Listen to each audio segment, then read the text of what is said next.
Hi guys, welcome back to my channel. Thank you all for stopping by. Come on in the kitchen, let me show you the secret to the best hot cross buns.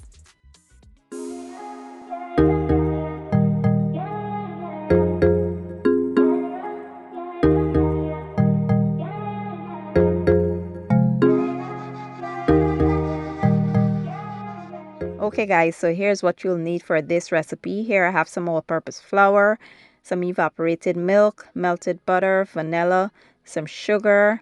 I have some blended cherries and raisins. I'll be using some fast rise active yeast, some salt, baking powder, cinnamon, and nutmeg. So I like to use my chopper and chop the raisins and cherries super fine so that it can be evenly distributed throughout the dough and you could have raisins and cherries in every bite.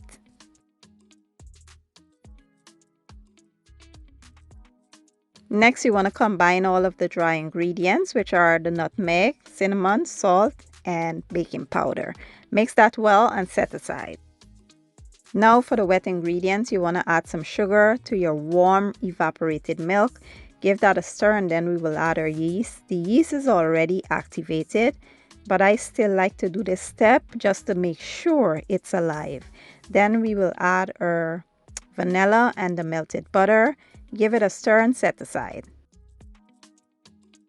So now back to our dry ingredients. You want to add your fruit there, then follow up with the wet ingredients.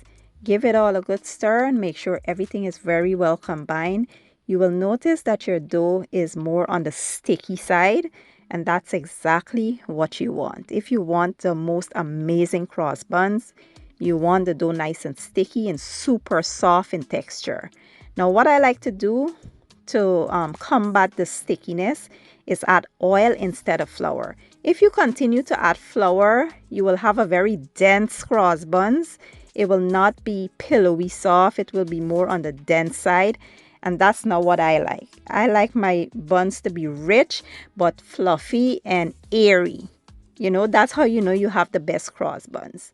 So people get it confused sometimes. They think when it's dense, it's the best or it's rich or whatever. But no, you want a nice fluffy cross buns, but it must be still rich in flavor. We will cover this and allow it to rise for about an hour. After an hour, this is what we have here. You want to release the air that's inside of the dough, and then we will grease our surface. We're not using flour. Like I said, you don't want to change the texture of the dough. You want to grease your surface and go ahead and cut the dough into equal pieces. Once the dough is separated, we'll go ahead and roll them up into some little dough balls. And we will place it into our favorite baking dish.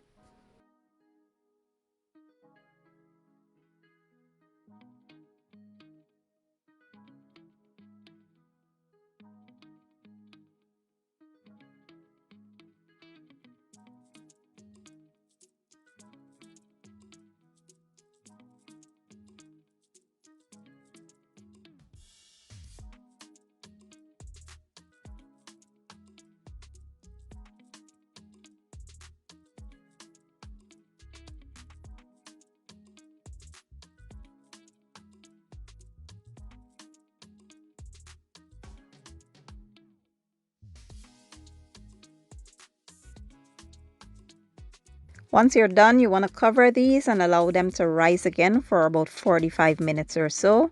And then I'll show you guys what to do next. So after about 45 minutes, we are going to place the cross on top of the buns. This time we are going to just cut it with a kitchen scissors. This is the authentic way that we make cross buns back in Guyana. We just use a knife and we cut the cross on top. And it's so simple. I feel like it's the lazy man style because it's not much work. But yeah, this is the way we make it. So I figured I'd just do this way today. And once we are done, we will place this into a 350-degree oven for about 25 minutes or so. Once the buns are nice and golden over top, that's how you know they are done. While the buns are in the oven, we'll go ahead and make a glaze for the bun using 1 part water, 2 parts sugar. I like to use 2 parts sugar because I like it extra sweet. Once the buns are done, this is how they are looking. You want to go in right away while they are hot and just glaze them over top with that sugar glaze that we made.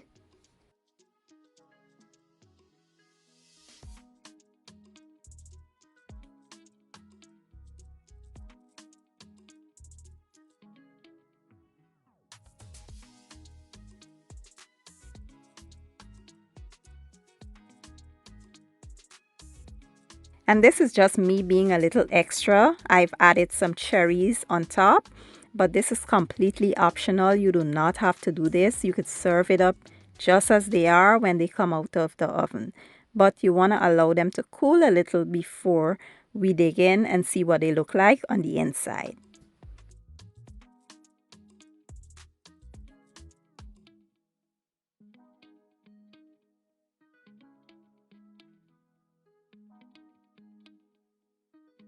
And now for the big reveal. Let's just see how amazing these are. I already know because I've perfected the recipe so well. They are always amazing. So pillowy soft, like look at this, look at this. And you know what's the secret ingredient? Baking powder.